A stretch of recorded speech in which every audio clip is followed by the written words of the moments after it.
Alhamdulillah wassalatu wassalamu ala Rasulillah wa ala alihi wa sahbihi wa man wala. Kita buka Quran surat Al-An'am ayat 44. A'udzu billahi minasy syaithanir rajim.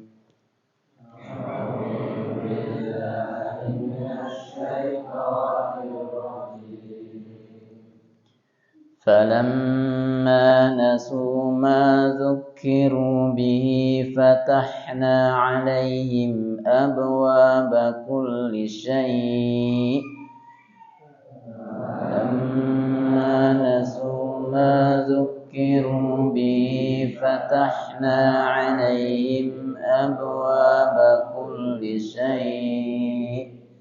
حتى إذا فرحوا بما أوتوا أخذناهم بغتة فإذا هم مبلسون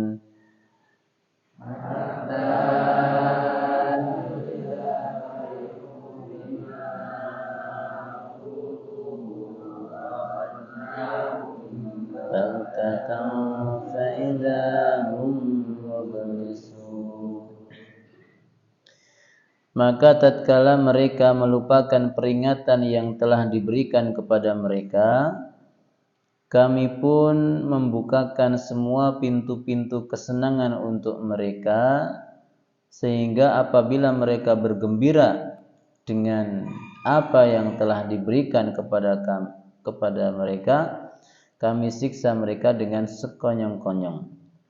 Maka ketika itu mereka terdiam berputus asa. Ikhwah rahimakumullah, tentang ayat ini tentu masih berhubungan dengan ayat sebelumnya, berkaitan dengan azab yang Allah timpakan kepada orang-orang musyrikin. Ditegaskan di dalam ayat-ayat sebelumnya bagaimana setan menghiasi orang-orang kafir itu atau orang-orang musyrikin itu, bahwa azab Allah itu bukan sesuatu yang membahayakan, tapi itu hanya semacam fenomena alam saja, sehingga mereka meskipun diberikan azab oleh Allah SWT, mereka tidak kembali, tidak beriman kepada Allah dan para nabinya. Kemudian mereka juga tidak mau tunduk di hadapan Allah SWT, masih berada di dalam kesombongannya. Kemudian diceritakan dalam ayat ini, manakala mereka orang-orang yang benar-benar sudah mati hatinya, sudah dikunci rapat hatinya oleh Allah Subhanahu wa taala, tidak mau beriman kepada para nabi, Allah Subhanahu wa taala uji mereka dengan ujian yang berbeda, yang bertolak belakang dengan ujian sebelumnya. Pada ayat-ayat sebelumnya diceritakan ujian yang ditimpakan adalah berupa kesengsaraan dan kemiskinan. Namun di dalam ayat ini Allah uji mereka dengan bertambahnya kesenangan-kesenangan, berupa rezeki yang luas, berupa kesehatan jasmani mungkin, berupa keamanan, dan segala kesenangan-kesenangan duniawi. Dan kemudian mereka merasakan kebahagiaan, padahal itu adalah ujian dari Allah SWT, sehingga mereka semakin bertambah sombong, semakin takabur, tidak bersyukur di hadapan Allah, karena mereka merasa itu adalah hasil usaha mereka sendiri. Dan demikian ikhwah ya. Jadi di dalam kehidupan kita ini Allah Subhanahu wa taala menguji makhluk-makhluknya dengan dua bentuk. Satu adalah ujian berupa kekurangan ya, dan yang kedua adalah berupa kecukupan harta, kecukupan rezeki, kecukupan keluarga dan sebagainya. Dan tidak sedikit orang yang tidak lulus dengan ujian yang kedua ini.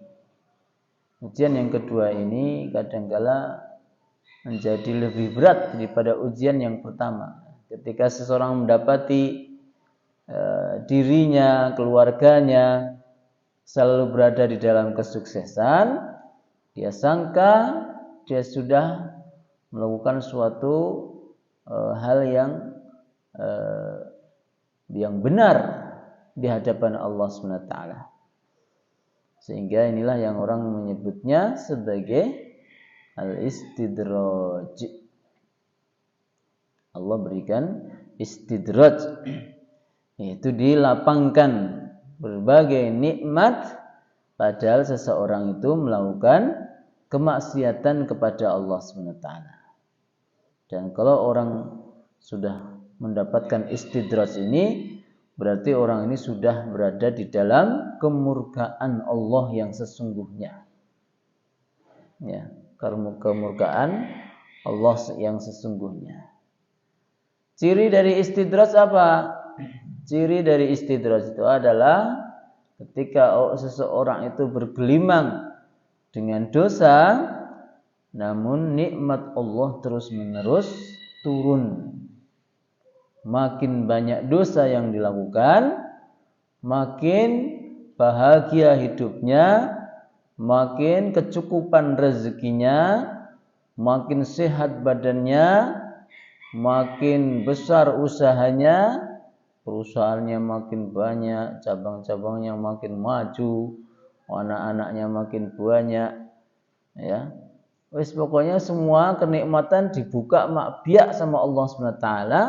Padahal orang ini enggak pernah melakukan ketaatan, malah mungkin dia gunakan semua itu untuk kemaksiatan. Sehingga harusnya kita bersyukur ketika apa? Ketika kita melakukan kemaksiatan, kemudian kita tertimpa suatu bencana. Mau pergi ke tempat yang penuh dengan kemaksiatan, tahu-tahu kaki kita kesandung, motor kita macet, mobil kita kehabisan bensin misalnya. Ketika kita mau melihat sesuatu yang diharamkan Allah, tahu-tahu misalnya mata kita langsung sakit, telinga kita langsung. Ini semua adalah bentuk kasih sayang atau perhatian Allah kepada kita. Tentu kita tidak berharap ya. Tentu kita tidak berharap ditegur Allah SWT. Sebelum ditegur seharusnya kita sudah menyadari benar bahwa itu adalah hal yang diharamkan Allah. Ya, jadi jangan menunggu ditegur, karena orang-orang kafir itu kan mereka sampai menantang Allah. Kalaulah kami ini berbuat salah, mana azabnya Allah? Itu orang-orang kafir dulu. Ya. Kalaulah ini sebuah kekeliruan, kenapa Allah tidak tegur kami? Loh, kalau menunggu teguran Allah itu bukan kayak guru negur anak didiknya cuma dijewer. Jewerannya Allah itu berupa tsunami, berupa banjir, berupa gempa, berupa tanah longsor. Jewerannya Allah itu gak main-main. Jadi ikhwah rahimakumullah, di dalam ayat ini diterangkan bahwa manusia itu terbagi menjadi dua dalam arti dalam menerima segala pemberian dari Allah. Yang pertama adalah orang yang mendapatkan musibah-musibah, dan yang kedua adalah orang-orang yang mendapatkan bencana-bencana. Dan orang-orang kafir, baik mereka mendapatkan musibah Kok bencana ya? Yang kedua atau kenikmatan maksudnya ya. Baik mereka mendapatkan musibah atau bencana-bencana. Kemudian yang kedua, maksud saya tadi adalah yang kedua adalah kenikmatan. Baik seseorang itu mendapatkan musibah atau kenikmatan-kenikmatan, kalau orang kafir tidak ada efeknya. Mereka tetap berada di dalam kekafirannya, di dalam kesyirikannya, di dalam kemaksiatannya. Tapi kalau orang yang beriman tidak. Orang beriman sebaliknya. Sebagaimana yang disebutkan oleh Rasul, beliau bersabda, "Ajaban li amril mu'min, inna amrahu kullahu khairun, wa laisa dzalika li ahadin illa lil mu'min. In asabathu sarra'u syakara, fakana khairan lahu, wa in asabathu dharra'u sabara, fakana khairan lahu." Menakjubkan orang-orang yang beriman itu keadaannya. Sesungguhnya semua keadaan yang menimpa adalah baik baginya. Dianggap baik semua. Segala pemberian dari Allah itu oleh orang beriman dianggap baik. Maka menakjubkan, mengherankan. Tidak umumnya orang. Ya, orang yang beriman itu enggak umumnya orang. Bagaimana? Dilanjutkan Rasul. Tiadalah yang demikian itu terjadi pada seseorang pun kecuali orang yang beriman. Jika kegembiraan menimpanya, jika kenikmatan menimpanya, dia bersyukur. Dan itu adalah kebaikan juga baginya. Jika ada kesulitan, kesukaran, musibah menimpanya, dia bersabar. Dan itu adalah kebaikan juga baginya. Dari dua keadaan ini, dia selalu menganggap itu sebuah kebaikan. Rencana, istilahnya ikhtiar atau istilahnya asbab seseorang itu mendekatkan diri kepada Allah SWT. Dapat nikmat, alhamdulillah, makin semangat dia dalam beribadah kepada Allah. Dapat ujian, musibah, alhamdulillah juga. Ini adalah pemberian dari Allah supaya aku banyak berintrospeksi atas dosa-dosa, supaya dosa-dosaku diampuni oleh Allah, supaya aku kembali kepada Allah. Jadi memang menarik ya, seorang yang beriman itu tidak pernah mengeluh, tidak pernah protes dengan pemberian dari Allah SWT. Hatinya penuh dengan husnudzan, baik sangka kepada Allah, karena tidak ada satupun keputusan dari Allah yang buruk bagi seorang yang dia beriman kepada Allah. Tidak ada satupun. Saat kita berjalan sudah hati-hati, tahu-tahu tersandung. Itu tetap kebaikan untuk kita. Ya. Saat kita naik motor, tahu-tahu kebanan, ya, bocor motor kita. Tetap bersyukur. Alhamdulillah, ini pasti ada hikmahnya. Pasti ada hikmahnya. Ya, banyak kisah diceritakan, dan ini kisah nyata ya, bagaimana ada seseorang yang sudah berusaha benar lari cepat menuju ke bandara, ternyata pesawatnya tetap meninggalkannya. Dia sudah berusaha datang tepat waktu, tapi Allah SWT buat dia terlambat. Entah macet di jalanan, entah ada problem apa, insiden apa di jalan, sehingga dia terlambat sampai di bandara. Kemudian 5-10 menit baru dia kemudian bersyukur, ternyata Allah SWT ingin memanjangkan umurnya gara-gara pesawat yang akan dia tumpangi itu kecelakaan.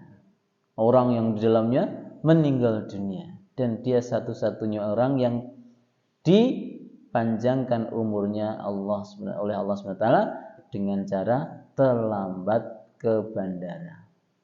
Banyak orang bagaimana dia merasa bersyukur kepada Allah atas musibah yang Allah berikan kepadanya. Dan kadangkala, ya ini memang uniknya dunia ini. Kadangkala musibah yang ditimpakan Allah kepada seseorang itu adalah cara Allah mendatangkan nikmat kepada orang lain. Karena dunia ini adanya hanya itu. Kalau enggak sebuah bencana atau musibah, maka sebuah nikmat. Kadangkala ada seseorang mendapatkan masalah, tapi justru itu menjadi nikmatnya orang lain. Orang yang kebanan motornya adalah orang yang sedang tertimpa musibah, tapi sesungguhnya itu adalah nikmat bagi tukang tambal ban. Bagaimana Allah mau ngasih nikmat kepada tukang tambal ban? Yaitu dengan memberikan musibah kepada orang yang punya motor. Orang yang sakit flu, orang yang sakit gatal, orang yang sakit pusing kepala, dia sedang diuji oleh Allah, tapi sesungguhnya itu cara Allah Subhanahu wa taala memberikan nikmat kepada para dokter, para apoteker. Nah, kalau nggak ada orang sakit, rumah sakit tutup semua, ya. Apotek bangkrut semua. Tukang pijet prei kabeh. Nikmatnya tukang pijet adalah ketika ada orang yang pegel-pegel, aduh boyokku kesel, sikilku kecetit. Nah, ini semua musibah dari seseorang, tapi ternyata dan sebaliknya. Dan demikianlah kita. Semua kita demikian. Kadangkala kita memberikan nikmat kepada orang lain, dan sebaliknya juga kadangkala kita mendapatkan nikmat karena orang lain. Dunia ini adalah bagaimana kita saling mengasihi, yang kaya mengasihi si miskin. Ketika dia punya rumah, kemudian gentengnya bocor, oh ternyata itu adalah cara Allah menghantarkan rezekinya si kaya kepada para tukang supaya bisa perbaiki rumahnya. Dunia ini hanya demikian. Bagaimana Allah menghantarkan nikmatnya tidur di rumah yang mewah kepada para pembantu-pembantu. Ya, bagaimana Allah SWT menjadikan dunia ini saling terkait antara orang yang diberikan nikmat dan orang yang mendapatkan musibah. Sehingga kita semua harus selalu berbaik sangka kepada Allah SWT, tidak sombong, karena segala takdir Allah adalah baik. Subhanakallahumma bihamdika asyhadu an la ilaha illa anta astaghfiruka wa atubu ilaik. Assalamualaikum warahmatullahi wabarakatuh.